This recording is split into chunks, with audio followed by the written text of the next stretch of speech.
এই সংসারে যখনই দুজন মানুষ একত্রিত হয়ে কোনো সমস্যার বিষয়ে আলোচনা করেন, তখন হয় সবার শেষে কোনো না কোনো সমাধান বের করেন বা কোনো না কোনো বিবাদ করেন। এই বিবাদ হলো মনুষ্য জীবনের সবথেকে বড় ঝামেলা, সবথেকে বড় সমস্যা। ভেবে দেখুন, এই বিবাদ কেন হয়? তখনই হয় যখন বার্তালাপ ঠিকমতো হয় না। আর বার্তালাপ ঠিকমতো কেন হয় না? কারণ বেশিরভাগ সময় মানুষ একটাই ভুল করে বসে। সামনের মানুষের কথা শোনেন, কিন্তু তার উত্তর দেবার আপনার। আসুন আর আমার সাথে ভালোবেসে বলুন, রাধা রাধা। অনেক সময় আমাদের মনে এই ভাবনা আসে যে আমাদের নিরীহ স্বভাবের সুযোগ নিয়ে এই সংসারের মানুষ শুধু আমাদের দুঃখই দেয়। কতবার এমন মনে হয় যে আমরা সবাইকে সাহায্য করার জন্য এগিয়ে যাই আর সকলে আমাদেরই দোষ দেয়। অনেক সময় এমন মনে হয় যে আমরা শুধুই সৎকর্ম করি, সকলের ভালো চাই, কিন্তু সকলে আমাদেরই বিষয়ে খারাপ কথা বলতে থাকে। দুঃখ হয়, কিন্তু আমাদের এটা ভেবে দেখা উচিত যে মানুষ আম গাছের গায়ে পাথর ছোড়ে, শাল গাছের গায়ে পাথর কেন ছোড়ে না? কারণ এই আম গাছে পাওয়া যায় মিষ্টি এবং সুস্বাদু ফল। অন্যদিকে শাল গাছ থেকে আমরা কি পাই? শুধুই কাঠ। তাই যদি আপনাকে কেউ কথা শোনায়, আপনাকে কোনো কিছুতে বাধ্য করার চেষ্টা করে, আপনার বিষয়ে অনুচিত কথা বলে, তাহলে নিশ্চয়ই আপনার মধ্যে এমন বিশেষ কিছু আছে যা তাদের মধ্যে নেই। নিজের মধ্যে আত্মবিশ্বাস বাড়িয়ে তুলুন, ধন্যাত্মক ভাব আনুন, সৎকর্ম করতে থাকুন। কোনো কটুতা এই মনে প্রবেশ করতে দেবেন না। এই মন সুপ্রসন্ন হয়ে বলবে, রাধা রাধা। এই হলো এক আম গাছ, আর খুব যত্ন সহকারে আমি এটা বড় করেছি। প্রথমে বীজ বপন করেছি, তারপর সিঞ্চন করেছি, তারপর এর থেকে অঙ্কুর বেরিয়েছে, তারপর দিন প্রতিদিন আমি এতে জল দিয়েছি। আস্তে আস্তে ওর পাতা বেরিয়েছে, তারপর ও একটা গাছের আকার ধারণ করেছে।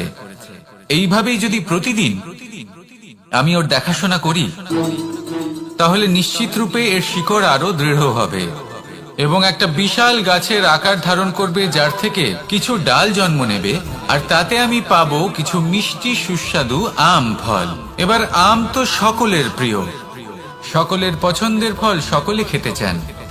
কিন্তু আম পাওয়ার জন্য আগে আপনাকে সেই গাছের যত্ন নিতে হবে।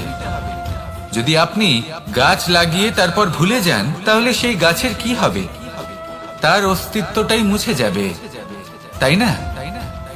আমাদের সম্পর্কগুলো কিছুটা এরকমই হয়। যদি সম্পর্ক জুড়ে আপনি ভুলে যান, তাহলে তার অস্তিত্বই মুছে যাবে।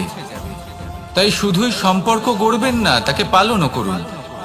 নিশ্চিত রূপে আপনার এই সম্পর্করূপী বৃক্ষের ডালে আনন্দের মিষ্টি সুস্বাদু আম ফল নিশ্চয়ই পাওয়া যাবে। তাহলে প্রত্যেক দিন প্রত্যেক সম্পর্ক পালন করুন, তার থেকে আনন্দ লাভ করুন। এই মন ভালোবেসে বলবে, রাধা রাধা। সাফল্য। সংসারের প্রত্যেক মানুষ সফল হতে চান। একটু বোধবুদ্ধি আসার পরেই সে সাফল্যের পেছনে ছুটতে থাকেন, আজীবন এই সাফল্যের পিছনে ছুটতে থাকেন। কিন্তু এই যে সাফল্য, তা অর্জন কি করে করতে হয়? ব্যবহার দ্বারা, ছলনা দ্বারা, বল দ্বারা, অর্থের দ্বারা? দুর্ভাগ্যবশত সাফল্য এভাবে লাভ করা যায় না। সাফল্য তখন লাভ করবেন যখন আপনি অসফলতা থেকে শিক্ষা লাভ করবেন। অসাফল্য থেকে শিক্ষা লাভ করা অত্যন্ত গুরুত্বপূর্ণ। করা ভুলের থেকে শেখা অত্যন্ত গুরুত্বপূর্ণ। যদি আপনি অসাফল্যকে ভয় পান, তার থেকে দূরে পালান, তাহলে জীবনে কখনোই এগোতে পারবেন না। অসফলতা আসেই আপনাকে এটা বোঝানোর জন্য যে সাফল্য কিভাবে অর্জন করা যেতে পারে। তাহলে অসফলতাকে স্বাগত জানান, তার থেকে শিখুন। নিশ্চিত রূপে সাফল্য আপনার কাছে আসবেই আসবে। আর এই মন তা সুপ্রসন্ন হয়ে বলবে, রাধা রাধা। মানুষ ভাবেন যে ধন অর্জন করা হলো অত্যন্ত গুরুত্বপূর্ণ। তিনি আজীবন ধন অর্জন করতে থাকেন, ধন অর্জন করার চেষ্টা করতে থাকেন। সে যাই হয়ে যাক না কেন পরিশ্রম করতে থাকেন, স্বাস্থ্যের দিকে নজর দেন না, না উচিত সময় খাবার খান, না উচিত সময় ঘুমোতে যান, না পর্যাপ্ত সময় পর্যন্ত ঘুমন, কিছুই না। ধন অর্জন করতেই থাকেন, আর কিছু সময় পরে যখন তিনি অসংখ্য ধন লাভ করে ফেলেন, তখন তার সাথে ওনার শরীরে অনেক রোগ বাসা বাঁধে। এইসব রোগের উপচার করতে করতে সেই সমস্ত ধন যা উনি অর্জন করেছেন তা তিনি ব্যয় করে ফেলেন। শেষ পর্যন্ত কি হয়? আমরা যেভাবে এসেছি ঠিক সেইভাবেই ফিরে যাই, ধন এখানেই থেকে যায়। দেখুন, একটা অত্যন্ত গুরুত্বপূর্ণ কথা রয়েছে যে আপনার বোঝা উচিত। এই যে ধন, তার ব্যবহার করুন জীবনকে আরো ভালো করে তোলার জন্য। ধনের সদ্ব্যবহার করা উচিত, এমন যেন না হয় এই ধন আপনাকে ভোগ করে ফেলে। এই জীবনকে নিশ্চিত রূপে আরো শ্রেষ্ঠ করে তুলুন, কিন্তু এই ধন অর্জন করার এই প্রক্রিয়াতে নিজের সারা জীবনকে নষ্ট করে ফেলবেন না। এই জীবন উপভোগ করতে শিখুন, আর আমার সাথে ভালোবেসে বলুন, রাধা রাধা।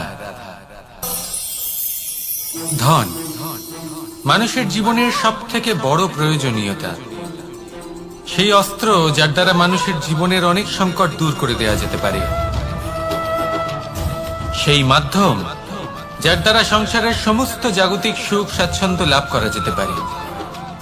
কিন্তু ধনের দ্বারা আমরা সবকিছু লাভ করতে পারি না। জাগতিক স্বাচ্ছন্দ্য আমরা লাভ করতে পারি, কিন্তু সুখ লাভ করতে পারবো না। সুখের উপকরণ আমরা লাভ করতে পারি, কিন্তু সুখের অনুভূতি লাভ করতে পারবো না। আনন্দ, সন্তোষ, প্রসন্নতা এগুলো ধন দ্বারা লাভ করা যায় না। কিন্তু হ্যাঁ, আনন্দ, সন্তোষ আর প্রসন্নতার সাথে যদি কোনো কাজ করেন তাহলে অবশ্যই ধন লাভ করবেন। তাহলে আসুন আর এই প্রসন্নতার সাথে বলুন, রাধা রাধা। সংসারে দুই ধরনের পথ হয়, উচিত পথ আর অনুচিত পথ। একটা শুভর দিকে নিয়ে যায় আর একটা অশুভর দিকে নিয়ে যায়। অনেক সময় অজ্ঞানতাবশত জীবনে আমরা সেই পথ নির্বাচন করে নিই যা আসলে অনুচিত, তারপর নিজেকে আশ্বস্ত করে ফেলি যে এই পথেই চলতে হবে, এখান থেকে ফেরার পথ নেই। কিন্তু যদি সত্যি বলি তাহলে এটা শুধুই আপনার ভ্রম। আপনার মধ্যে শুধুমাত্র একটু দৃঢ়তার অভাব আছে, তা জাগ্রত করুন আর বাড়িয়ে তুলুন। আপনি দেখবেন এই সংসারে এমন কোনো পথ নেই যেখান থেকে ফিরে আসা সম্ভব নয়, এমন কোনো মানসিকতা নেই যা বদলানো সম্ভব নয়। যদি আজ এই মুহূর্তে আপনার মনে হয়ে থাকে যে আপনি কোনো অনুচিত পথে আছেন আর আপনি কোনো শুভ পথে যেতে চান, তাহলে ওখান থেকে ঘুরুন আর ফিরে আসুন, আবার সেই মোড়ে ফিরে আসুন আর সেই পথ নির্বাচন করুন যা আপনার জন্য শুভ। একটু সময় অবশ্যই লাগবে, কিন্তু নিশ্চিত রূপে আপনার উদ্দেশ্য এবং আপনার গন্তব্য এই দুই অনেক শ্রেষ্ঠ হয়ে উঠবে। তাহলে আসুন আর আমার সাথে ভালোবেসে বলুন, রাধা রাধা। মানুষের জীবনে সবসময় কিছু না কিছু ঘটে চলেছে, কখনো ভালো কিছু ঘটে, আবার কখনো দুর্ঘটনা ঘটে। এবার যখনই কোনো দুর্ঘটনা ঘটে মানুষ ঈশ্বরের কাছে প্রার্থনা করে যে হে ঈশ্বর, আমাকে রক্ষা করুন, এই বিপদ থেকে আমাকে উদ্ধার করুন, বা সে সেই সমস্ত দোষ চাপিয়ে দেয় নিজের প্রারব্ধ, নিজের ভাগ্যের ওপর। কিন্তু যদি আপনি গভীরভাবে ভাবেন তাহলে প্রত্যেক দুর্ঘটনা, বাধা এবং বিপদ আপনার জীবনে শুধু একটাই উদ্দেশ্য নিয়ে আসে, আপনাকে আরো যোগ্য করে তোলার জন্য। যদি আপনাদের একটা উদাহরণ দিই, বর্ষার ঋতুতে যখন প্রচন্ড মাত্রায় বৃষ্টি পড়ে, ছাদ থেকে জল পড়তে থাকে, তখন আপনি নিশ্চিত করে নেন, স্থির করে নেন যে এবার আমি এই ছাদকে নতুন করে বানিয়ে তুলব, আরো শক্তিশালী বানিয়ে তুলব, আরো দৃঢ় বানাবো।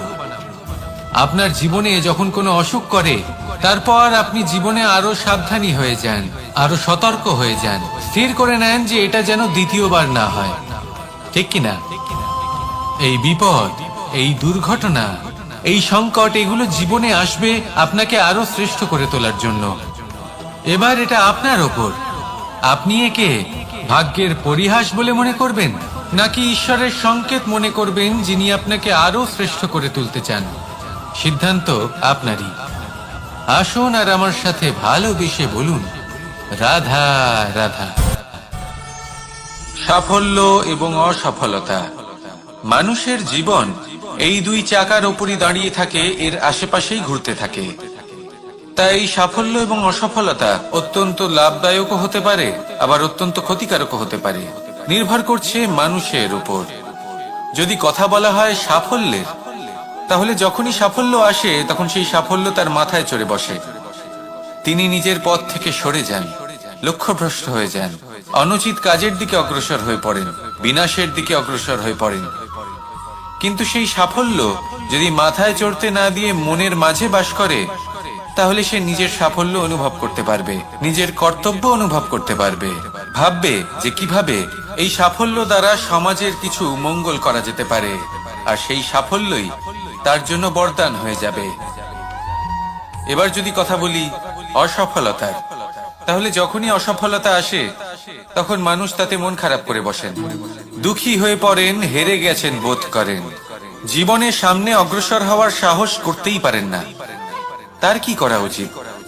তার মন থেকে না ভেবে মস্তিষ্কের দৃষ্টিভঙ্গি দিয়ে ভেবে দেখা উচিত যে আমি এমন কি করলাম যাতে আমি অসফল হলাম। নিজেকে শুধরে নেওয়া উচিত। তখন এই অসফলতা মানুষের কাছে আশীর্বাদ প্রমাণিত হবে, আর পরের বার তিনি অবশ্যই সফলতা লাভ করবেন। তাই মনে রাখবেন, সাফল্য এবং অসফলতা আপনার জন্য লাভদায়কও হতে পারে, ঘাতকও প্রমাণিত হতে পারে, বিধ্বংসীকারীও হতে পারে। তা নির্ভর করছে আপনার উপর যে আপনি মস্তিষ্ক দিয়ে দেখতে চান নাকি হৃদয় দিয়ে দেখতে চান। শেষ পর্যন্ত সিদ্ধান্ত আপনারই। আসুন আর আমার সাথে ভালোবেসে বলুন, রাধা রাধা। একটা গরু যখন দুধ দেয় তখন তার একটা মূল্য থাকে। ওই দুধ থেকে যদি আপনি দই বানান তাহলে তার মূল্য বৃদ্ধি পায়। দই থেকে যদি মাখন বানিয়ে নেন তাহলে মূল্য আরো কিছুটা বেড়ে যায়। আর মাখন থেকে যদি ঘি বানিয়ে ফেলেন তাহলে মূল্য আরো অনেক বেশি বেড়ে যায়। কিন্তু এর কারণ কি? এরকম কেন হয়? কারণ হলো পরীক্ষা। দুধের মধ্যে যখন জোরন মেশানো হয় তখন দইয়ের টক ভাব চলে আসে, দুধের অস্তিত্ব বদলে যেতে শুরু করে। দুধকে নিজের অস্তিত্ব বদলে ফেলার দুঃখ সহ্য করতে হয়, তখনই তা দইতে পরিণত হয়, তখনই তার মূল্য বৃদ্ধি হয়। এই দইকে মন্থনের যাতনা সহ্য করতে হয়, তবেই সেই দই মাখনে রূপান্তরিত হয়, আর তারপর তার মূল্য বৃদ্ধি হয়। আর মাখন, এই মাখনকে আগুনের আঁচে তপ্ত হতে হয়, তবেই এই মাখন ঘিতে পরিণত হয়, আর তারপরেই এর মূল্য আরো অনেক বেড়ে যায়।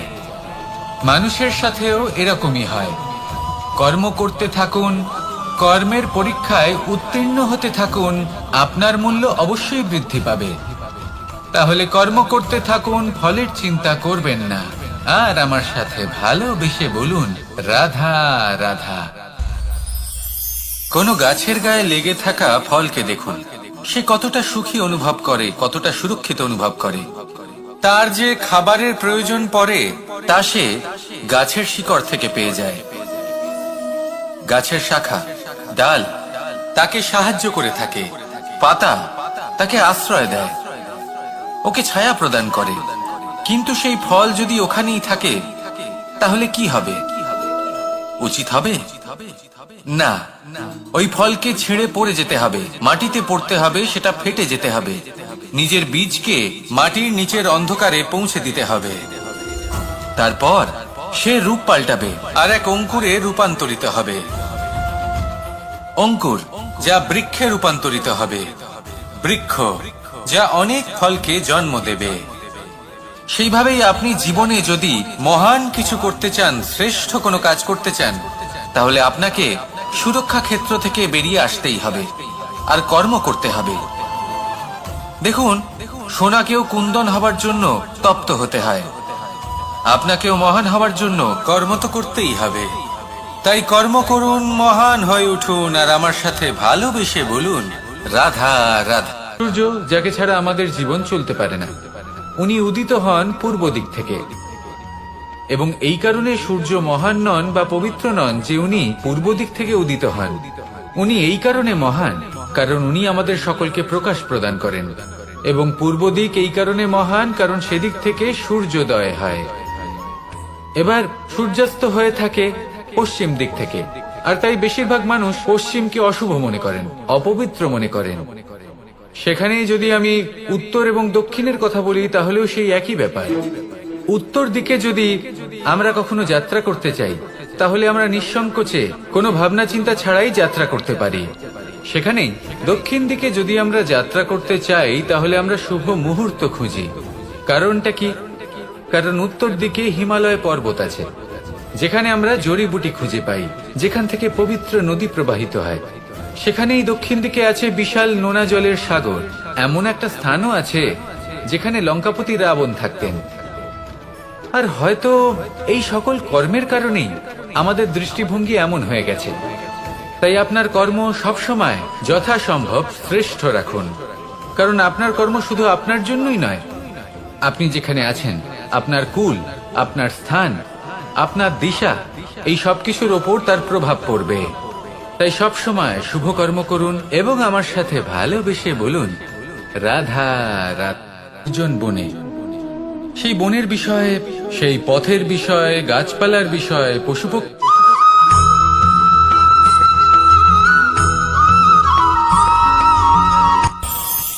এই সংসারে আমরা প্রকাশ কোথা থেকে পাই? এর উত্তর বড়ই সরল। ভোরে যখন সূর্যোদয় হয়, তখন প্রকাশের কিরণ আমাদের ঘরে এসে পৌঁছয়। এইভাবেই আমরা প্রকাশ লাভ করি। এবার এই প্রকাশের আলোতেই আমরা সারাদিনের কাজ সম্পন্ন করি। সন্ধে হয়ে যায়, সূর্যাস্ত হয়ে যায়, আর আমাদের ঘর যাতে অন্ধকার না হয় তার জন্য আমরা একটা প্রদীপ প্রজ্বলিত করি। এটাই ঘটে আমাদের জীবনেও। এবার প্রবাহমান আয়ুর সাথে আমরা আমাদের অন্তরে যদি একটা প্রদীপ প্রজ্বলিত করে নিই, তাহলে বিষয়টাই অন্যরকম হবে।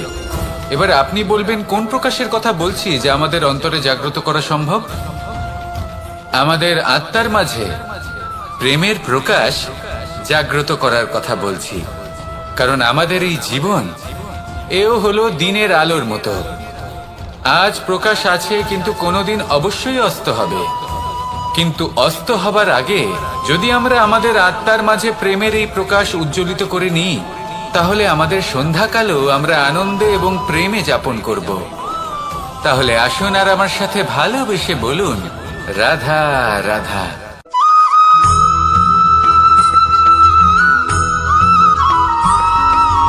আমাদের শরীর প্রকৃতির সর্বশ্রেষ্ঠ রচনা। যে অঙ্গ প্রত্যঙ্গ আমরা লাভ করেছি, প্রত্যেকটির মধ্যে একটি নিজস্ব বার্তা রয়েছে।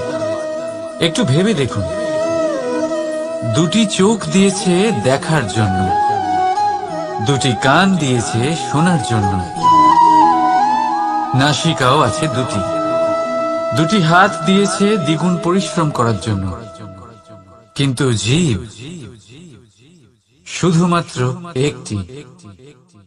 তার উপরেও তীক্ষ্ণ বলিষ্ঠ দাঁত দিয়েছে তার রক্ষার জন্য। কখনো ভেবে দেখেছেন কেন?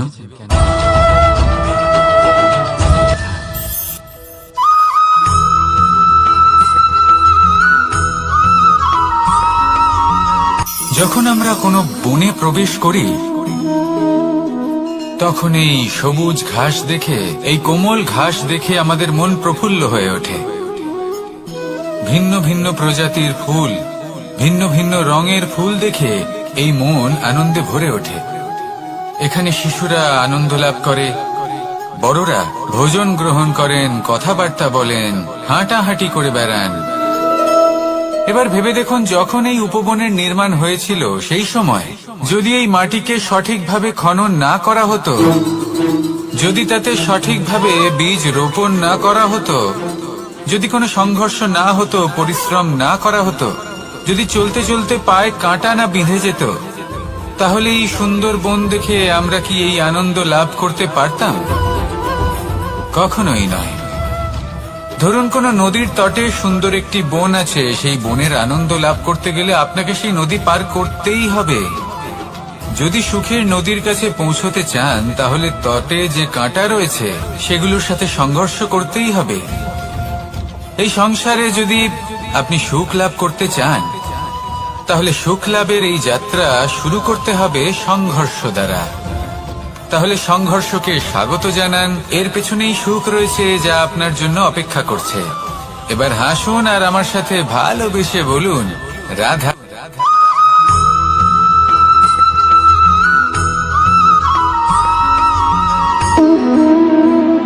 সম্পর্ক হলো আমাদের জীবনের একটি আধার।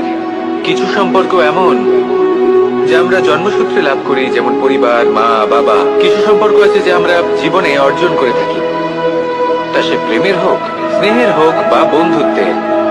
এই সকল সম্পর্ক লাভ করার বা গড়ে তোলার 5টি ধাপ রয়েছে।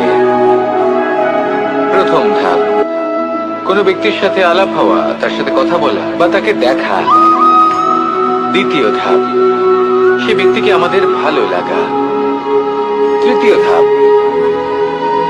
আমাদের এটা চাইতে শুরু করা যে জীবনে এই ব্যক্তি যেন আমাদের বন্ধু হন, আমাদের জীবনে থাকেন, বা আমাদের কাউকে ভালোবেসে ফেলা। আর এটা আমাদের ভাবা বা চাওয়া যে সেই ব্যক্তি যেন আজীবন আমার সাথে থাকেন, আমার জীবনে আমার সাথী হয়ে। চতুর্থ ধাপ, লাভ করা। এবার এই ধাপটি অনেক মানুষের পক্ষেই খুবই সরল হয়, বড়ই সরল ভাবে নিজেদের সঙ্গীকে লাভ করে থাকেন। কিছু মানুষের জন্য এই ধাপ অত্যন্ত কঠিন হয়ে থাকে। অনেক প্রতিকূল পরিস্থিতির উপর জয়লাভ করে তারা সঙ্গীকে লাভ করেন, কিন্তু লাভ অবশ্যই করেন। এরপরে আসে পঞ্চম, অন্তিম এবং সব থেকে গুরুত্বপূর্ণ ধাপ। সেটা হলো সেই সম্পর্ক পালন করা। এটা হলো এমন এক বিষয় যা প্রত্যেক মানুষের শেখা উচিত। যদি ব্যক্তি নিজের জীবনে সম্পর্ক রক্ষা করতে শিখে যান, তবে প্রত্যেক সম্পর্ক তার জীবনকে স্বর্গ করে তুলবে।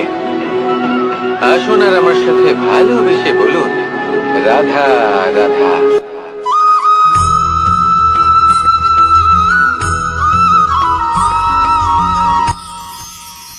মানুষ তার জীবনে দুই ধরনের পরিস্থিতিকে খুব ভয় পায়। এক, কোনো কারণবশত কারোর সামনে নত হওয়া। দুই, কোনো কারণে নিজের চরিত্র থেকে, নিজের মূল্যবোধ থেকে বিচ্যুত হওয়া। এবার কেন হয় এরকম যে কথায় কথায় কারোর সামনে নত হতে হয়? কেন বারংবার নিজের চরিত্র থেকে চ্যুত হতে হয়? এরকম কেন হয়? এটা তখনই হয় যখন আমাদের শিক্ষা এবং মূল্যবোধের অভাব থাকে। যদি মানুষের মধ্যে প্রকৃত শিক্ষা থাকে, তাহলে এই সংসারে কোনো সময় এবং কারোর সামনেই নত হওয়ার কোনো প্রয়োজন নেই। যদি মানুষের মধ্যে মূল্যবোধ থাকে, তাহলে তাকে নিজের মূল্যবোধ বা চরিত্র থেকে বিচ্যুত হতে হয় না, তা সে যাই হয়ে যাক না কেন। কোনো বালককে যদি জন্ম থেকেই সুশিক্ষার অধিকারী করা হয়, শিক্ষিত করা হয়, মূল্যবোধের অধিকারী করা হয়, তবে সে এই সংসারে এমন কর্ম করবে যাতে সে নিজেকে, নিজের পরিবারকে, সমগ্র সমাজকে গর্বিত করতে পারে। শিক্ষা লাভ করুন, মূল্যবোধ লাভ করুন এবং আমার সাথে ভালোবেসে বলুন, রাধা রাধা।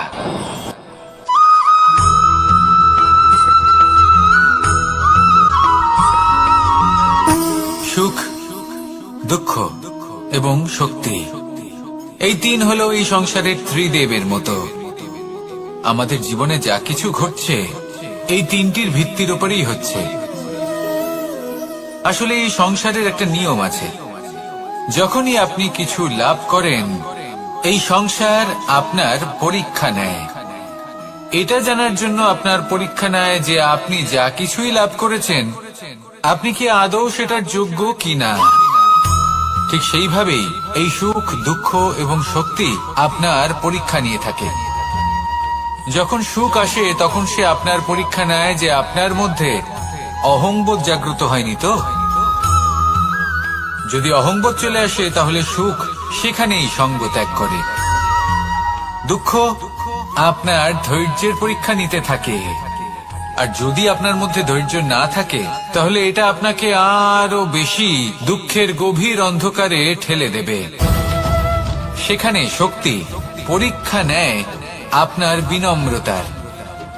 যদি আপনি বিনম্র না হন, তাহলে হয় এই শক্তি আপনার সঙ্গ ত্যাগ করবে, নয় এই শক্তি বিনম্রতার অভাবে আপনার পতনের কারণ হতে পারে।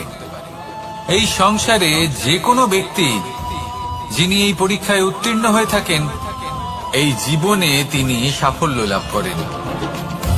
আসুন আমার সাথে ভালোবেসে বলুন, রাধা রাধা।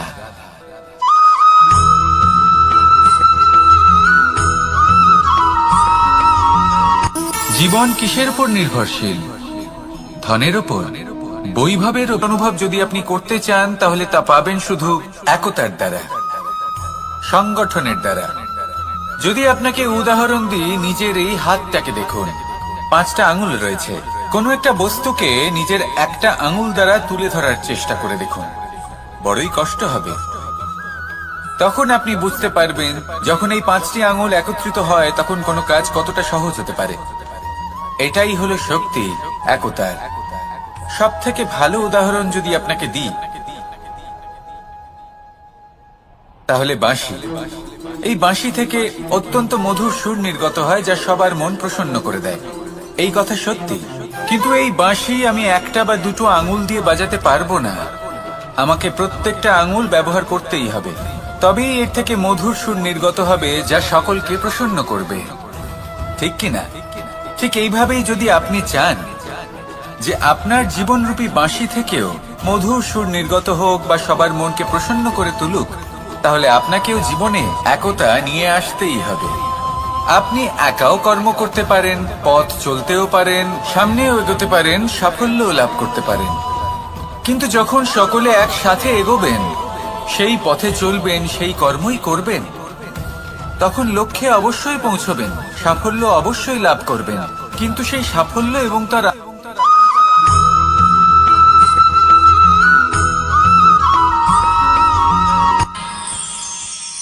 আমরা সবাই সূর্যকে সম্মান কেন করি? কারণ আমরা জানি যে সন্ধেবেলা যখন সূর্যাস্ত হবে, তখন শুধুমাত্র অন্ধকার বাকি থাকবে। ঠিক কিছুটা এরকমই হয় আমাদের মাতা পিতাও, যিনি আমাদের জন্ম দেন, আমাদের ভরণ পোষণ করেন, আমাদের বড় করেন, আমাদের প্রেম প্রদান করেন। কখনো কখনো তাদের মুখ থেকে কটু কথা নিঃসৃত হয়, আমাদের দুঃখ হয়, কিন্তু তখন আমাদের এটা বোঝা উচিত, এগুলি নিঃসৃত হচ্ছে আমাদেরই মঙ্গলের জন্য। যেমন সূর্যদেব, উনিও উত্তাপ দিয়ে থাকেন আমাদেরই মঙ্গলের জন্য, যাতে ফসল পাকতে পারে, যাতে জল বাষ্প হয়ে মেঘ হতে পারে, বৃষ্টি হতে পারে, আর এই সংসারে নিরন্তর জলের প্রবাহ থাকে। আমাদের মাতা পিতা, তাদের কঠোর আচরণ, তাদের কঠোর অনুশাসনের পেছনে লুকিয়ে থাকে ওনাদের ভালোবাসা। আমাদের তা বুঝতে হবে, সসম্মানে ওনাদের গ্রহণ করতে হবে। কারণ ঠিক সূর্যাস্তের পরে যেমন চতুর্দিক অন্ধকারচ্ছন্ন হয়ে যায়, তেমনি আমাদের জীবন থেকে যখন আমাদের মাতা পিতা চলে যায়, তখন আমাদের জীবনেও শুধু এবং শুধুমাত্র অন্ধকারই ছেয়ে থাকে। সেই জন্য নিজের মাতা পিতাকে সম্মান করুন, ওনাদের ভালোবাসা প্রদান করুন। এই মন আর এই জীবন প্রসন্ন হয়ে বলবে, রাধা রাধা।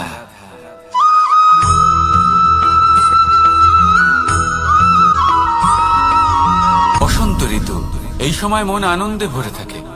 এমন মনে হয় যেন আমরা আকাশে বিচরণ করতে চলে যাই, কিন্তু সেটা তো সম্ভব নয়।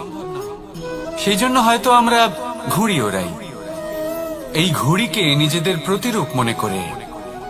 এবার অনেক মানুষ আছেন যারা ঘুড়ি ওড়ান, কিন্তু এই কর্মের সারমর্ম কি সেটা কজন বুঝতে পারেন? আপনি এটা মনে করুন যে আপনি হলেন সেই ঘুড়ি, আর এই সুতো যিনি ধরে রয়েছেন তিনি হলেন পরমাত্মা। আর এই সুতো যেখান থেকে শুরু হয়, সেই লাটাই হলো আমাদের কর্মচক্র। এবার আপনি নিজেই অনুমান করুন যে এই উড়ান কার ওপর নির্ভরশীল? পরমাত্মার ওপর আর আপনার কর্মের ওপর। যদি পরমাত্মা আপনার হাত ধরে থাকেন, আপনার সাথে থাকেন, যদি আপনি শুভ কর্ম করতে থাকেন, আপনি এই আকাশে উড়তে থাকবেন। কিন্তু কোথাও কোথাও যদি পরমাত্মার সাথে এই বন্ধন ছিন্ন হয়, আপনার কর্মচক্র খারাপ হয়ে যায় বা থেমে যায়, তাহলে আপনার এই ঘুড়ি কেটে যাবে আর দূরে কোনো গাছের ডালে গিয়ে আটকে যাবে। তাই শুধুমাত্র ঘুড়ি ওড়াবেন না, তার থেকে শিখুন। পরমাত্মার সাহচর্যে থাকুন, সবসময় শুভ কর্ম করতে থাকুন আর সবসময় এই আকাশে উড়তে থাকুন। আসুন আর আমার সাথে ভালোবেসে বলুন, রাধা।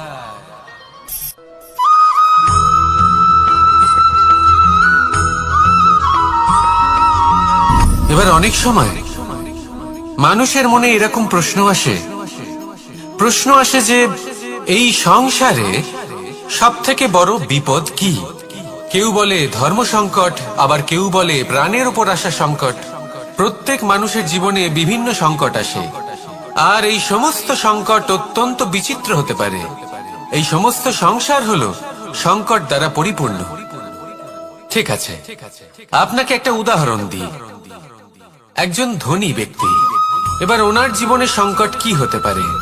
সংকট এটাই যে কেউ তার সম্পত্তি চুরি না করে নেয়, আমরা বুঝতে পারছি। এবার একজন চোর, তার জীবনে সংকট কি হতে পারে? যে চুরি করার সময় সে যদি তার একটা কাশি চাপতে না পারে, তাহলে সে ধরা পড়ে যেতে পারে, ঠিক কিনা? আবার অনেক সময় এমনও হয় যে যার জন্য আমি সংকট, সেও আমার কাছে সংকট। যেমন এই পরিস্থিতিতে দেখুন, সংকট হলো সংকট, এ তো জীবনে থাকবে, কিন্তু এর সম্মুখীন কিভাবে হওয়া যায়? খুব সরল। সব এটার উপর নির্ভর করে, মনের উপর। এই মনকে নিয়ন্ত্রণ করলে সব ঠিক থাকবে। এবার যদি ধনী ব্যক্তি মনকে নিয়ন্ত্রণ করে ফেলেন, নিজের অর্থের ব্যবহার শুভ কাজের জন্য, সমাজের সেবার জন্য বিকাশ করতে করেন, ওই অর্থকে একত্রিত করে না রাখেন, তাহলে চুরির সমস্যা, এই সংকট সেখানেই কেটে যাবে। এবার যদি কথা বলি সেই চোরের, তাহলে চোর যদি নিজের মনকে সংযত করে নেয়, যদি নিজের কর্মকে নিয়ন্ত্রণ করতে পারে, তাহলে এমন কোনো স্বর নেই যা ওকে ধরা পড়তে বাধ্য করবে। সেই জন্য জীবনে সংকট যতই আসুক, যত বড়ই সংকট আসুক না কেন, কবচ হলো একটাই, আর এই কবচের নাম হলো আত্মনিয়ন্ত্রণ। নিজের মনকে নিয়ন্ত্রণে রাখতে শিখুন। এটা নিজের জীবনে প্রয়োগ করে তো দেখুন। যদি আপনি করতে পারেন, তবে আপনি দেখবেন যে সংকট তো জীবনে আসা যাওয়া করে, কিন্তু সেই সংকটগুলির সম্মুখীন আপনি এইভাবে করতে পারবেন।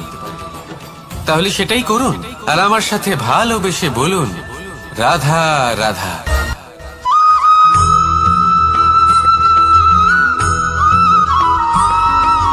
জীবনে যখন কোনো ব্যক্তি নিজের লক্ষ্য প্রাপ্তির জন্য নিরন্তর পরিশ্রম করতে থাকেন, চেষ্টা করতে থাকেন, তখন তিনি কষ্ট অনুভব করেন, কখনো শারীরিক কষ্ট, কখনো মানসিক কষ্ট। এবার উনি এটা ভাবতে থাকেন যে আমি কি উচিত করছি নাকি অনুচিত করছি।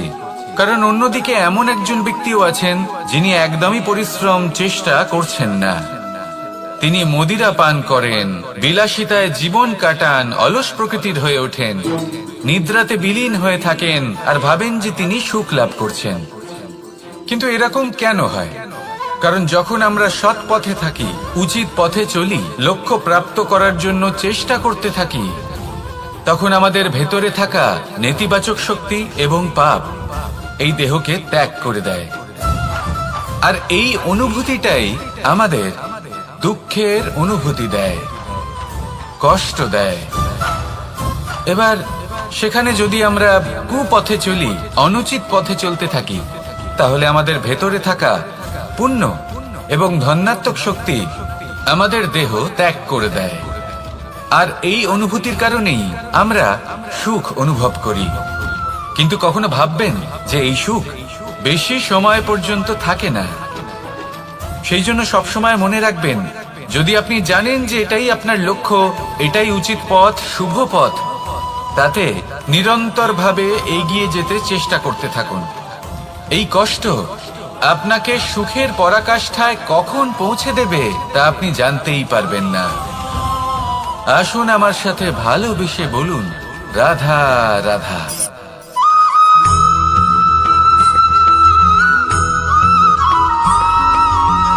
মানুষের মানসিকতা এমন হয় যে সে যতটা করে আশা করে যে তার থেকে অনেক বেশি তার বদলে সে পাবে।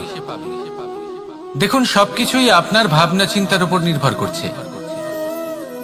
আপনি যদি ফলের বিষয়ে ভেবে কর্ম করতে থাকেন তাহলে সেটা অনুচিত। জীবনের আসল আনন্দ হলো নিজের কর্ম করতে থাকা, ফলের চিন্তা করা উচিত নয়। যদি আপনি এরকম ভাবেন যে আমি এতটা করছি, আমার এতটা পাওয়া উচিত, সেই ভাবনা অনুচিত। যদি আপনি সেবার মানসিকতা নিয়ে কর্ম করতে থাকেন, কর্মচক্রে প্রবাহিত হন, যদি আপনি এমন ভাবনা রাখেন যে আমি এতটা পাচ্ছি তাই এর থেকে অনেক বেশি আমি কর্ম করব, তাহলে নিশ্চিত রূপে আপনি যতটা করছেন তার থেকে অনেক বেশি আপনি পাবেন। আপনার আশার থেকে অনেক বেশি আপনি পাবেন। শুধু জীবনে অনেক বেশি কাজ করতে থাকুন, ফলের চিন্তা করবেন না। আর মনে রাখবেন, এই ভাবনাই সব থেকে বড় বীজ। কর্মের উপর বিশ্বাস রাখুন। জীবনে যা যা আপনি চান সবই সুখময় হবে। আসুন আর আমার সাথে ভালোবেসে বলুন, রাধা রাধা।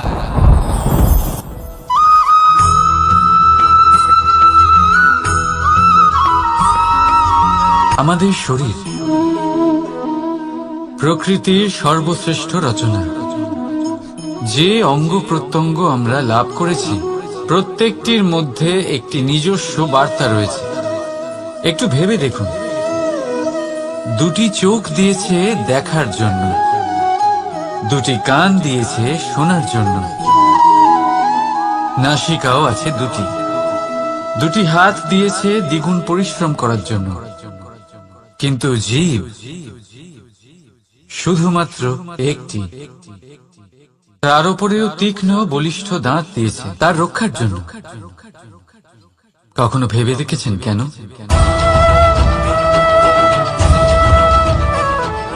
কারণ শব্দ আর শব্দের প্রয়োগ মানুষের সবচেয়ে বড় অস্ত্র, যার প্রয়োগ যত ভেবে চিন্তে করা যায় মানুষ তার জীবনে ততটাই উপরে উঠতে পারে। তাহলে মনে রাখুন, দেখুন, শুনুন আর বুঝুন বেশি, বলুন কম। রাধা রাধা।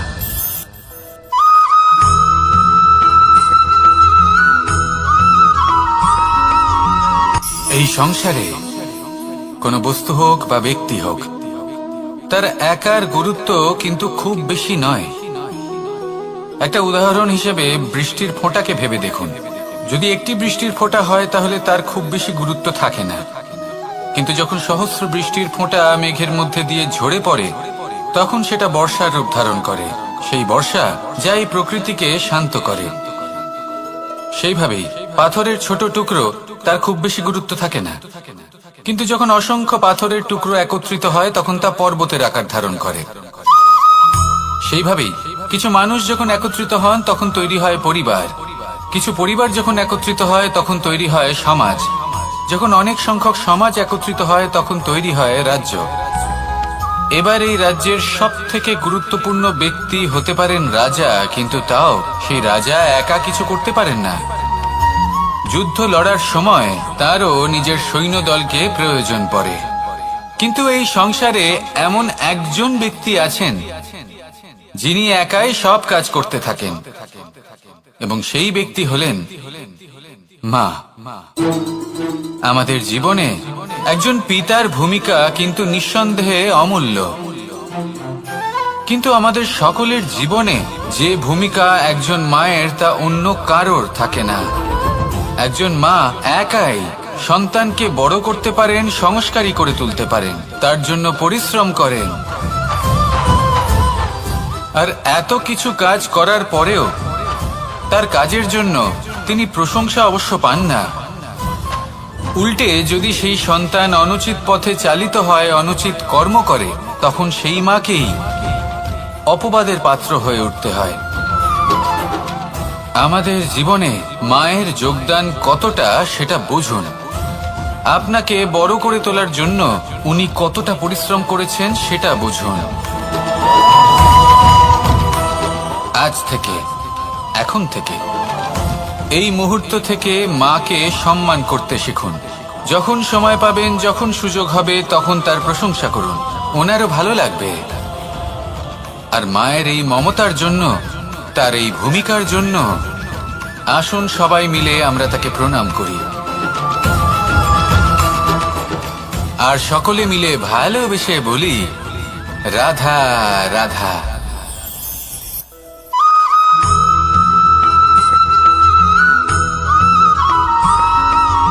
ফিরে আসছিলেন এবং তাদের ফেরার পথে হঠাৎ করে কোথাও থেকে একটি বাছুর চলে এলো। এই দুই বোন ভয়ভীত হয়ে গেলেন আর তাদের হাত থেকে সেই আটা পড়ে গেল, মাটিতে মিশে গেল। এবার এই পুরো ঘটনাক্রমে যদি কারোর বিন্দুমাত্র লাভ হয়ে থাকে, বিন্দুমাত্র আনন্দ পেয়ে থাকে, তাহলে সে কে? সেই ছোট বোন, যিনি মাঝে মাঝেই গমের দানা তুলছিলেন এবং খাচ্ছিলেন। কিছুটা হলেও উনি আনন্দ লাভ করেছিলেন। এবার এরকমই হলো আমাদের জীবনে ভক্তি এবং ভালোবাসা সংক্রান্ত বিষয়ে। মানুষ নিজের জীবনের দৈনিক কাজে এতটাই ব্যস্ত হয়ে পড়েন, প্রত্যেকদিন শুধু কাজ কাজ কাজ কাজ করতে থাকেন, আর তাতে ভক্তি এবং ভালোবাসার জন্য সময় বার করতেই পারেন না। দেখুন, জীবনে ভক্তি আর প্রেমের এই যে ছোট ছোট মুহূর্ত আছে, এগুলো যদি আপনি যাপন করতে পারেন, তাহলে তাতেই আপনি তৃপ্তি লাভ করবেন। বাকি সবই আপনার ব্যর্থ বলেই মনে হবে। জীবনে যখনই আপনি কোনো কাজ করবেন, ঈশ্বরের প্রতি সমর্পিত হয়ে সেই কাজ করুন। আর যখনই সময় পাবেন, তাহলে সেই সময় নিজের আপনজনদের দিন। যাদের আপনি ভালোবাসেন তাদের প্রতি যত্নবান হন, তাদের শুভাকাঙ্ক্ষী হন। এই প্রেম আর ভক্তির ছোট ছোট মুহূর্তগুলো আপনার জীবনকে চরিতার্থ করে তুলবে। আসুন আমার সাথে ভালোবেসে বলুন, রাধা রাধা।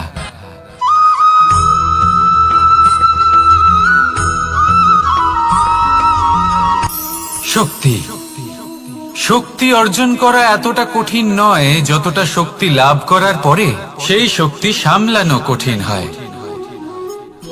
কারণ যেই মানুষ শক্তি লাভ করে তার মনে গর্ববোধ জন্মায়, জন্মায় অহংকার, জন্মায় জেদ। তাই শক্তি প্রাপ্ত করার সাথে বিনম্র থাকাও অত্যন্ত আবশ্যক। আর এটা আমাদের শেখা উচিত বৃক্ষের থেকে। বৃক্ষ যা আমাদের ফল দেয়, বৃক্ষ যা যত ফল দেয় ততটাই ঝুঁকে যায়। আমরা পাথর মারি ওই বৃক্ষের থেকে ফল প্রাপ্ত করার জন্য। সেই পাথরের মার সহ্য করেও বৃক্ষ আমাদের ফল দেয়। কোনো গর্ববোধ নেই, কোনো অহংকার বোধ নেই। আর সেই জন্য এই বৃক্ষের পুজো করা হয়। এটাই হলো মাহাত্ম্য শক্তির সাথে বিনম্রতার। যদি এই শক্তির সৃজন করে থাকে, সাহায্য করে থাকে, সম্বল হয়ে থাকে, তবেই সেই শক্তি উপযুক্ত। আর নয়তো সেই শক্তি একদিন আপনাকে আসক্ত অবশ্যই করবে। তাহলে শক্তি অবশ্যই অর্জন করুন, কিন্তু তার সাথে সেই শক্তি সামলানোর মতো বিবেকও আপনাকে অবশ্যই জাগ্রত করতে হবে। তাহলে আসুন আমার সাথে ভালোবেসে বলুন, রাধা রাধা।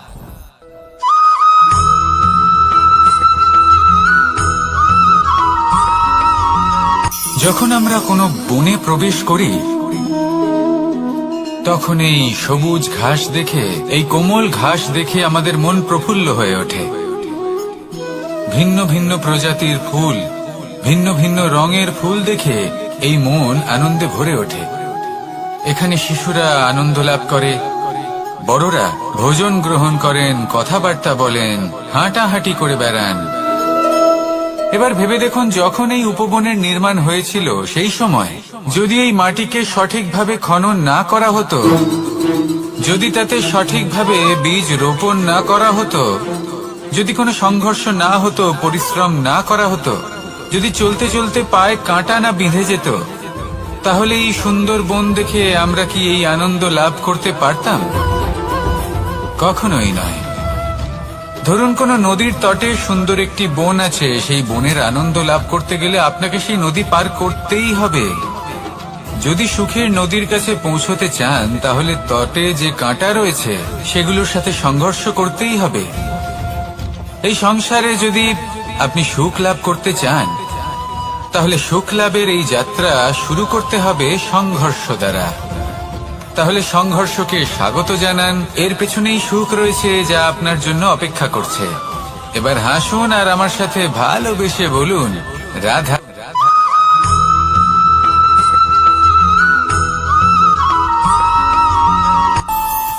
আমাদের মনে যখন কোনো প্রশ্ন ওঠে, কোনো দ্বন্দ্ব জাগে, তখন আমরা যাই আমাদের গুরুর কাছে, আমাদের আরাধ্যের কাছে গিয়ে জিজ্ঞেস করি।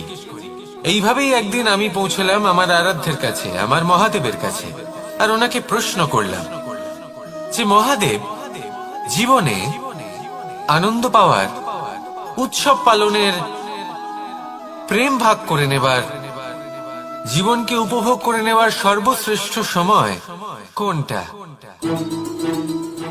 মহাদেব হাসলেন আর উনি বললেন, জীবনে উৎসব পালনের সব থেকে শ্রেষ্ঠ দিন হলো মৃত্যুর ঠিক আগের দিনটা। প্রেম ভাগ করে নেওয়ার সব থেকে শ্রেষ্ঠ মুহূর্ত হলো মৃত্যুর ঠিক আগের মুহূর্ত। জীবনকে উপভোগ করে নেওয়ার সর্বশ্রেষ্ঠ প্রহর হলো মৃত্যুর এক প্রহর পূর্বে। তখন আমি চমকে গেলাম। আমি বললাম, কিন্তু মহাদেব, মৃত্যু তো অনিশ্চিত, আমরা জানিও না কবে আমাদের মৃত্যু হবে। মহাদেব আবার হাসলেন।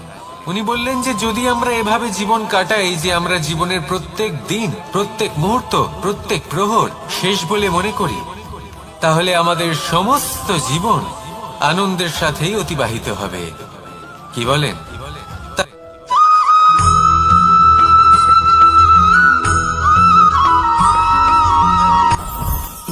জীবনে কিছু শেখা অত্যন্ত গুরুত্বপূর্ণ। এবার কি কি শিখতে হবে সেই সব শেখানোর জন্য অনেক শিক্ষক রয়েছেন, কিন্তু কি শিখবেন না আর কি করবেন না এটা আমাদের নিজের অভিজ্ঞতা দিয়ে শিখতে হয়। কিন্তু তার মানে এটা নয় যে যদি আপনাকে শিখতে হয় যে আগুনের তাপ কতটা, আপনাকে আগুনের মধ্যে হাত দিতে হবে। না, অন্য কারোর অভিজ্ঞতা দ্বারাও শিখতে পারেন। প্রশ্ন শুধুমাত্র একটাই যে আপনি কি শিখতে চান নাকি চান না। যদি আপনি এটাই ভাবেন যে আমি শুধুই নিজের অভিজ্ঞতা দ্বারাই শিখতে চাই, তাহলে জীবনকাল ছোট মনে হবে, অনেক কিছুই শিখতে পারবেন না। তাই নিজের সাথে সাথে বড়দের অভিজ্ঞতা দ্বারাও শেখা শুরু করে দিন। এই সংসারের অভিজ্ঞতা দ্বারা শিখতে শুরু করে দিন। আর এটা নিশ্চিত রূপে শেখা আবশ্যক যে কখন কি করবেন না, কোথায় থামতে হবে আর কোথায় থামবেন না। তাহলে আসুন আর আমার সাথে ভালোবেসে বলুন, রাধা রাধা।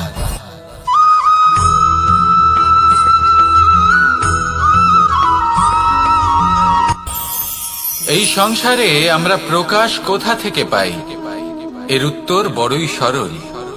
ভোরে যখন সূর্যোদয় হয় তখন প্রকাশের কিরণ আমাদের ঘরে এসে পৌঁছয়। এইভাবেই আমরা প্রকাশ লাভ করি। এবার এই প্রকাশের আলোতেই আমরা সারাদিনের কাজ সম্পন্ন করি। সন্ধে হয়ে যায়, সূর্যাস্ত হয়ে যায়, আর আমাদের ঘর যাতে অন্ধকার না হয় তার জন্য আমরা একটা প্রদীপ প্রজ্বলিত করি। এটাই ঘটে আমাদের জীবনেও। এবার প্রবাহমান আয়ুর সাথে আমরা আমাদের অন্তরে যদি একটা প্রদীপ প্রজ্বলিত করে নিই তাহলে বিষয়টাই অন্যরকম হবে। এবার আপনি বলবেন, কোন প্রকাশের কথা বলছি যা আমাদের অন্তরে জাগ্রত করা সম্ভব? আমাদের আত্মার মাঝে প্রেমের প্রকাশ জাগ্রত করার কথা বলছি। কারণ আমাদের এই জীবন এও হলো দিনের আলোর মতো। আজ প্রকাশ আছে, কিন্তু কোনোদিন অবশ্যই অস্ত হবে। কিন্তু অস্ত হবার আগে যদি আমরা আমাদের আত্মার মাঝে প্রেমের এই প্রকাশ উজ্জ্বলিত করে নিই, তাহলে আমাদের সন্ধ্যাকালও আমরা আনন্দে এবং প্রেমে যাপন করব। তাহলে আসুন আর আমার সাথে ভালোবেসে বলুন, রাধা রাধা।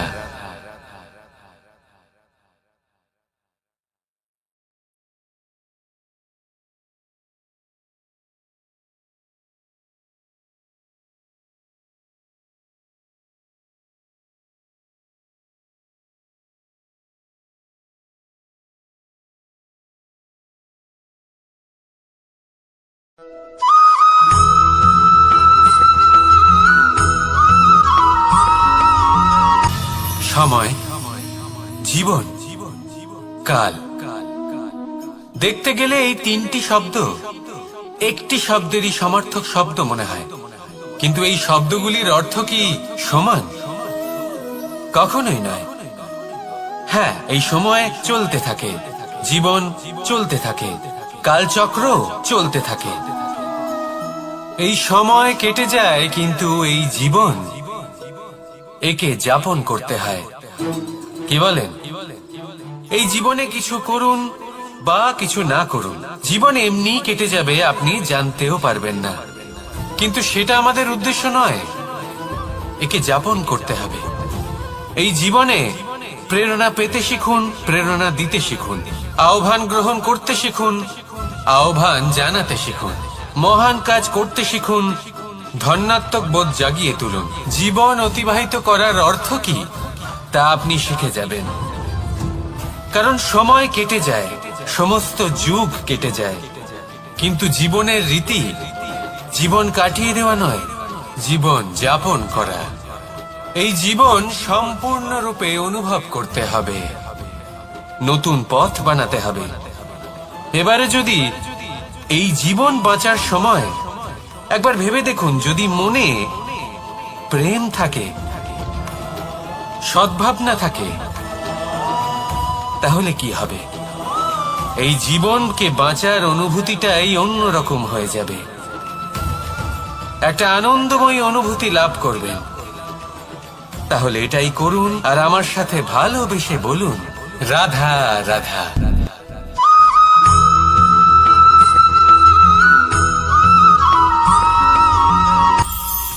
এটা হলো ধান গাছ। এর থেকে যে চাল উৎপন্ন হয় তা মানুষ গ্রহণ করেন।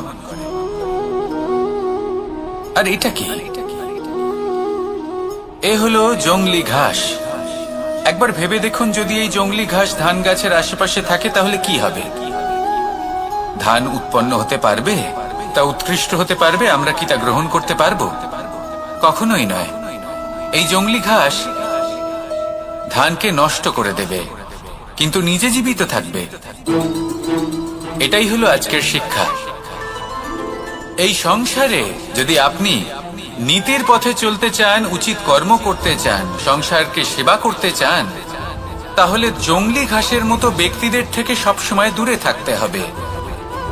সেই ব্যক্তি যারা দুর্নীতি এবং মিথ্যা দ্বারা পরিপূর্ণ, যাদের ব্যবহার অশুভ, যাদের অনেক অশুভ গুণ রয়েছে, তারা সঠিক নয়। সেই সকল ব্যক্তি যাদের চরিত্র অত্যন্ত দুষ্ট হয়, তারা হয় শুভ চরিত্রের ব্যক্তিকে একদম নষ্ট করে দেয়, নয় নিজের মতো বানিয়ে তোলে। তাই যদি আপনি নীতির পথে চলতে চান, এই সংসারের জন্য শুভ কর্ম করতে চান, তাহলে সেই সঙ্গ লাভ করুন যে সঙ্গ জ্ঞানে পরিপূর্ণ, যাদের মধ্যে অনেক গুণ আছে, যাদের থেকে প্রতিদিন কিছু শিখতে পারবেন। এমন ব্যক্তির সাথে জীবন অতিবাহিত করুন, দুরাচারীদের থেকে দূরে থাকুন।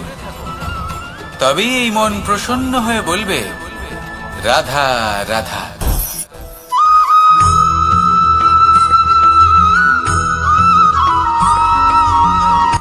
সূচের শেষে একটি ছিদ্র থাকে, যার দ্বারা আমরা এই সুতো পরাতে পারি, আর তারপর সূচের সাহায্যে এই সুতো দিয়ে বস্ত্র সেলাই করা যায়। কিন্তু যদি সুতোটা সোজা করে ধরা না হয়, তাহলে সূচে কখনো এই সুতো পরানোই সম্ভব নয়। যদি এতে কোনো গিঁট পড়ে, তখন তা কখনোই এই ছিদ্র দ্বারা প্রবেশ করা সম্ভব নয়। ঠিক এইভাবেই যদি আপনি কারোর জীবনে প্রবেশ করতে চান, কারোর অন্তরে প্রবেশ করতে চান, তাহলে আপনাকেও সহজ থাকতে হবে। এতে কোনো গিঁট থাকলে চলবে না, অর্থাৎ মনে যাতে কোনো মালিন্য না থাকে, যেন কোনো কুচিন্তা না থাকে। যদি এসব থাকে, তাহলে আপনি কখনো কারোর জীবনে প্রবেশ করতে পারবেন না। আর যদি কোনোভাবে আপনি প্রবেশ করেও যান, তাহলে তার মনে ঘর করতে পারবেন না। নিজেকে এই সুতোর মতন করে তুলুন, সহজ। মনে যেন কোনো কুচিন্তা না থাকে, সবার প্রতি যেন সদ্ভাবনা থাকে, শুভ চিন্তা থাকে। এমনটা করতে থাকুন। এমন একটা দিন আসবে যেদিন এই সমস্ত সংসারের ব্যক্তির মনে আপনি বাস করবেন, আর তখন এই মন প্রসন্ন হয়ে বলবে, রাধা রাধা।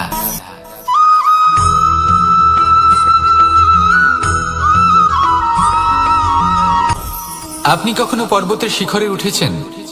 আপনি দেখতে পাবেন পর্বতের পদতলে প্রচুর সুন্দর ফুল রয়েছে, সবুজ বনানী রয়েছে। যত আপনি ওপরে উঠতে থাকবেন তত ফুল কমতে থাকবে, সবুজ বনানী কমতে থাকবে। আরো কিছুটা ওপরে উঠলে কাঁটা জাতীয় গাছ দেখতে পাবেন, শুকনো গাছ দেখতে পাবেন। আরো যদি ওপরে ওঠেন তাহলে পাষাণ দেখতে পাবেন। আরো উপরে উঠলে হিমখণ্ড দেখতে পাবেন। এই যে পর্বত, তা মনুষ্য জীবনের সব থেকে উত্তম উদাহরণ। মানুষ যখন সাফল্যের শিখরে পৌঁছতে চান, মহানুভবতার শিখরে পৌঁছতে চান, পথে যত আস্তে আস্তে উপরে উঠতে থাকেন ততই ভৌতিক বস্তু তার থেকে বিচ্ছিন্ন হতে থাকে। যদি তিনি সেই ভৌতিক বস্তুগুলি ত্যাগ না করতে পারেন তাহলে কখনোই সেই স্থানে পৌঁছতে পারবেন না। আর মানুষ যদি উচিত ত্যাগ করতে পারেন, পথে অগ্রসর হতে থাকেন, এগোতে থাকেন, তাহলে একদিন না একদিন তিনি মহানুভবতার, জ্ঞানের, সাফল্যের হিমের স্বাদ অবশ্যই লাভ করবেন। মনে রাখবেন, মানব জীবনে ত্যাগ হলো অত্যন্ত গুরুত্বপূর্ণ অংশ। আসুন আমার সাথে ভালোবেসে বলুন, রাধা রাধা।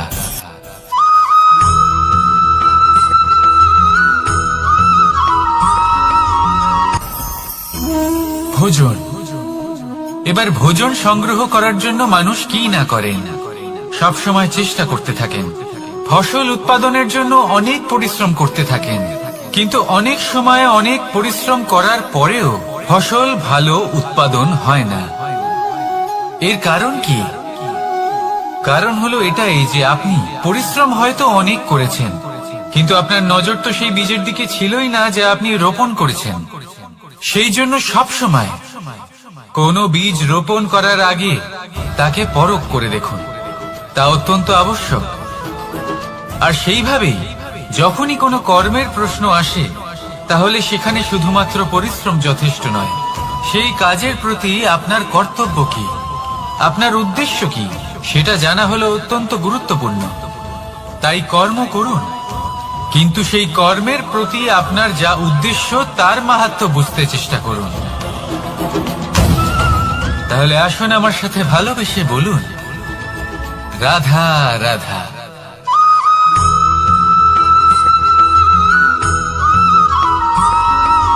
বসন্ত ঋতু, এই সময় মন আনন্দে ভরে থাকে। এমন মনে হয় যেন আমরা আকাশে বিচরণ করতে চলে যাই, কিন্তু সেটা তো সম্ভব নয়। সেই জন্য হয়তো আমরা ঘুড়ি ওড়াই, এই ঘুড়িকে নিজেদের প্রতিরূপ মনে করে। এবার অনেক মানুষ আছেন যারা ঘুড়ি ওড়ান, কিন্তু এই কর্মের সারমর্ম কি সেটা কজন বুঝতে পারেন? আপনি এটা মনে করুন যে আপনি হলেন সেই ঘুড়ি, আর এই সুতো যিনি ধরে রয়েছেন তিনি হলেন পরমাত্মা। আর এই সুতো যেখান থেকে শুরু হয়, সেই লাটাই হলো আমাদের কর্মচক্র। এবার আপনি নিজেই অনুমান করুন যে এই উড়ান কার ওপর নির্ভরশীল, পরমাত্মার ওপর আর আপনার কর্মের ওপর। যদি পরমাত্মা আপনার হাত ধরে থাকেন, আপনার সাথে থাকেন, যদি আপনি শুভ কর্ম করতে থাকেন, আপনি এই আকাশে উড়তে থাকবেন। কিন্তু কোথাও কোথাও যদি পরমাত্মার সাথে এই বন্ধন ছিন্ন হয়, আপনার কর্মচক্র খারাপ হয়ে যায় বা থেমে যায়, তাহলে আপনার এই ঘুড়ি কেটে যাবে আর দূরে কোনো গাছের ডালে গিয়ে আটকে যাবে। তাই শুধুমাত্র ঘুড়ি ওড়াবেন না, তার থেকে শিখুন, পরমাত্মার সাহচর্যে থাকুন, সবসময় শুভ কর্ম করতে থাকুন আর সবসময় এই আকাশে উড়তে থাকুন। আসুন আর আমার সাথে ভালোবেসে বলুন, রাধা।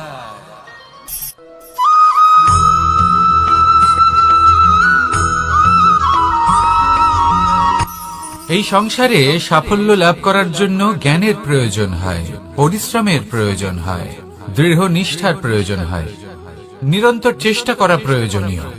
কিন্তু আরো কিছু আছে যা অত্যন্ত প্রয়োজনীয় এবং গুরুত্বপূর্ণ। তা হলো ভালো বন্ধু। তাদের থাকা অত্যন্ত প্রয়োজনীয়। যদি ভালো বন্ধু থাকে তাহলে সময় এলে তারা ঢাল হয়ে আপনাকে সুরক্ষা করবেন। সময় এলে অস্ত্রের মতো শত্রুকে সংহারও করবেন। যদি তিনি জ্ঞানী হন, তাদের মধ্যে সদ্গুণ থাকে, তাহলে এই সব গুণ আপনার মধ্যেও প্রবেশ করবে। তাহলে সাফল্যের জন্য ভালো বন্ধু পাওয়া অত্যন্ত প্রয়োজনীয়। কিন্তু শুধু বন্ধু কেন, ভালো শত্রুও থাকা প্রয়োজনীয়। এবার আপনি ভাববেন, আমি কি বললাম? যদি আপনার জীবনেও ভালো অর্থাৎ শক্তিশালী শত্রু থাকে, তাহলে আপনিও শক্তিশালী হতে থাকবেন। এই শত্রু আপনাকে প্রেরিত করবে আরো বেশি শক্তিশালী হয়ে ওঠার।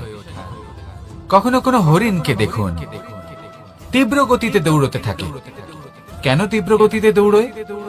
এই কারণে নয় যে কোথাও তার জন্য মধুর ঘাস অপেক্ষা করে রয়েছে, না।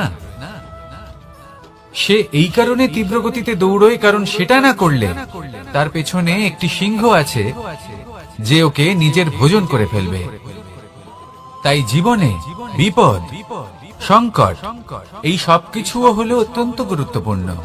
তার সম্মুখীন হতে শিখুন আর আমার সাথে ভালোবেসে বলুন, রাধা রাধা।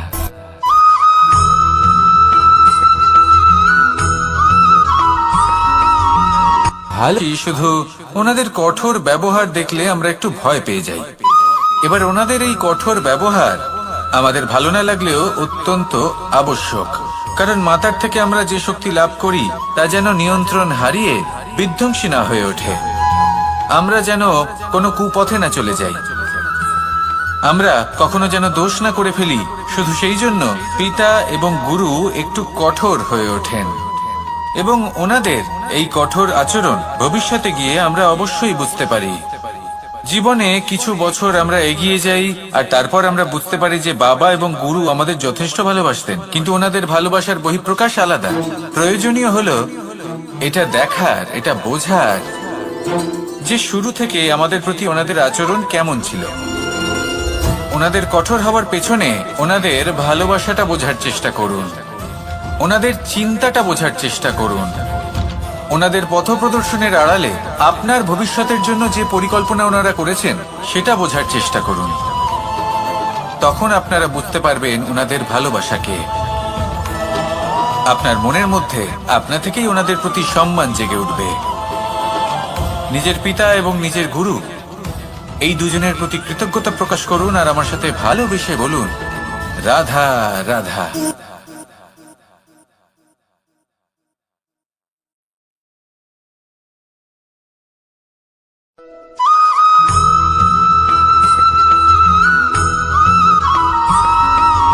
কথায় আছে, প্রত্যেক পুত্র তার পিতার প্রতিচ্ছবি হয়, আর সমস্ত প্রতিচ্ছবি চায় যেন সে তার অস্তিত্ব প্রাপ্ত করতে পারে।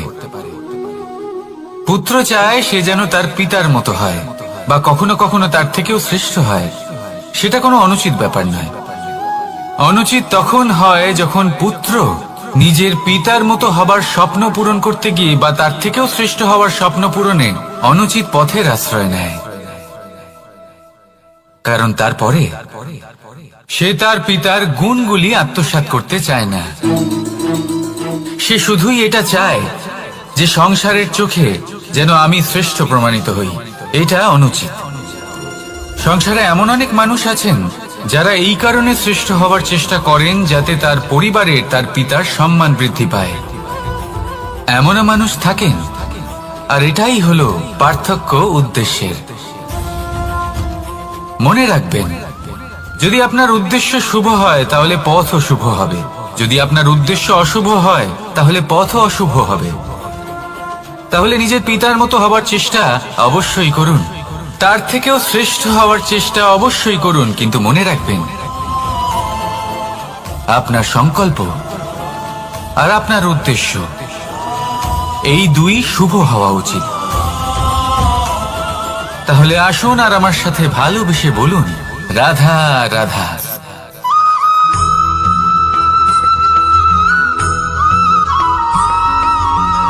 আপনি কখনো কোনো বাজকে নিজের বাসা বানাতে দেখেছেন?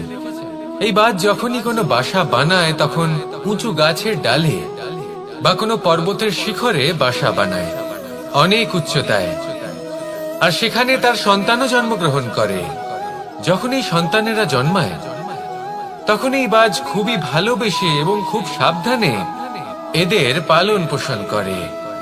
নিজের ঠোঁট দিয়ে তাদের ঠোঁটে খাবার পরিবেশন করে, কিন্তু যেই সেই সন্তানেরা হৃষ্টপুষ্ট হয়ে যায় এবং সেই কথা বাজ নিজে বুঝতে পেরে যায়, সেই বাজ নিজেই সেই বাসা ছিন্ন ভিন্ন করে দেয়।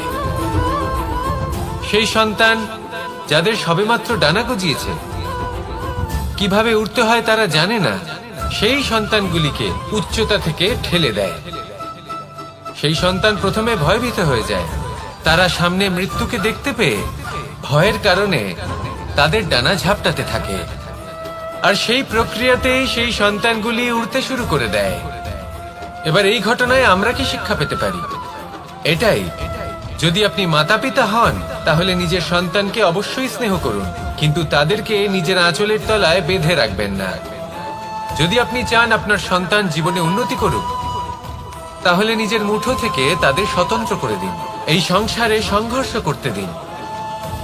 সেই সন্তান নিজেই বুঝতে পারবে যে জন্মের সময় পাওয়া ডানা কি করে ব্যবহার করতে হয়। আর আপনার চোখের সামনে আপনার সন্তান এই আকাশে উড়তে থাকবে। তাহলে আসুন আমার সাথে ভালোবেসে বলুন, রাধা রাধা।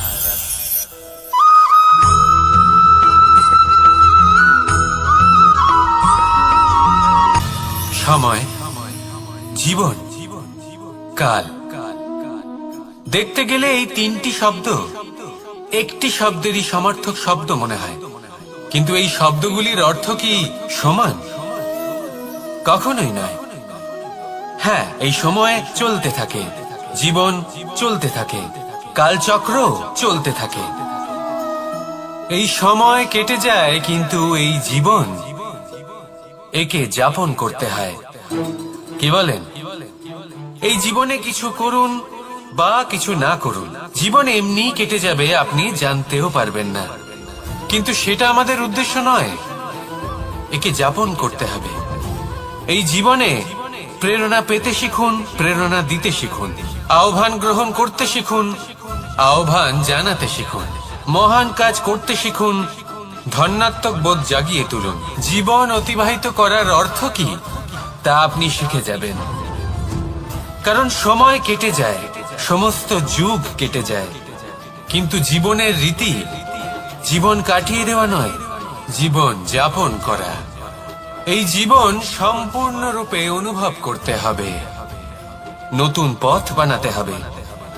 এবারে যদি এই জীবন বাঁচার সময় একবার ভেবে দেখুন, যদি মনে প্রেম থাকে, সদ্ভাবনা থাকে, তাহলে কি হবে? এই জীবনকে বাঁচার অনুভূতিটাই অন্যরকম হয়ে যাবে, একটা আনন্দময় অনুভূতি লাভ করবেন। তাহলে এটাই করুন, আর আমার সাথে ভালোবেসে বলুন, রাধা রাধা।